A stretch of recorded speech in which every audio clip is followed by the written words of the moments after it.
Every culture has its own repertoire of soups. These range from brothy clear soups to velvety cream soups to thick and chunky wholemeal soups. Because there are so many different soups from around the world, it can be challenging to classify them. To simplify soup making, we have chosen to classify soups by their textures and the techniques used to make them.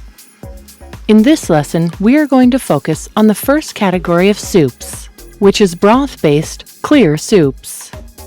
Clear soups are flavorful, clear liquids, whether made with meat, fish, or just vegetables.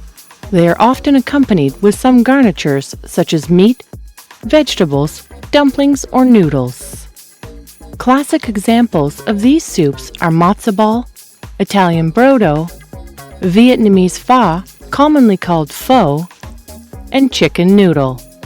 These traditional and highly flavored broth soups represent the true essence of soup making. Basic broths and soup broths are essentially made the same way. The only difference is that a soup broth usually contains a higher percentage of ingredients to liquid. The reason there is a higher percentage of ingredients to liquid is simply because the broth is the foundation of a broth-based soup. In fact, in some cases, the broth is the soup. Therefore, they must be good enough to eat as is.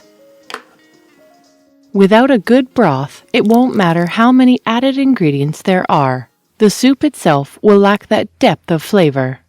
When making a soup broth, you must first determine the flavor base. For example, if making beef broth, the dominant flavor should be beef. If making chicken broth, the dominant flavor should be chicken, etc., etc. Most soup broths can be made dark or white. This just depends on the end result you're looking for and the type of soup you are making.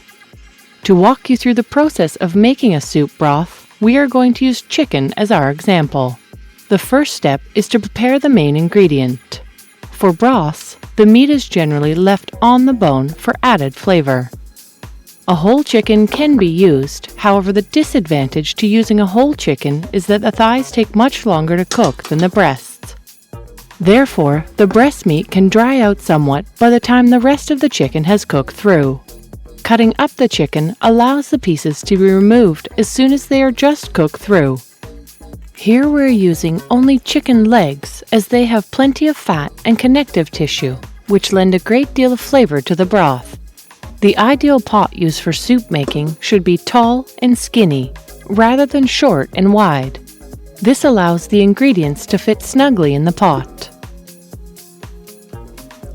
The more compact the ingredients, the less water needed. The less water used, the more concentrated the broth will be in the end. Therefore, add just enough water to cover. Turn the heat to medium and slowly bring the liquid to a simmer, skimming off any impurities that float to the surface.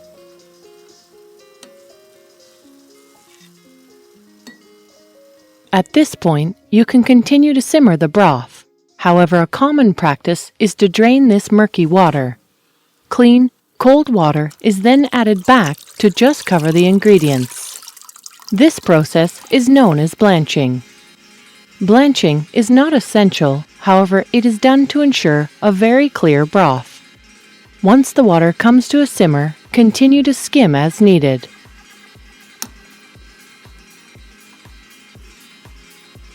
Note: when making broths that contain red meat, blanching is a very common practice, as you can see how murky the water becomes.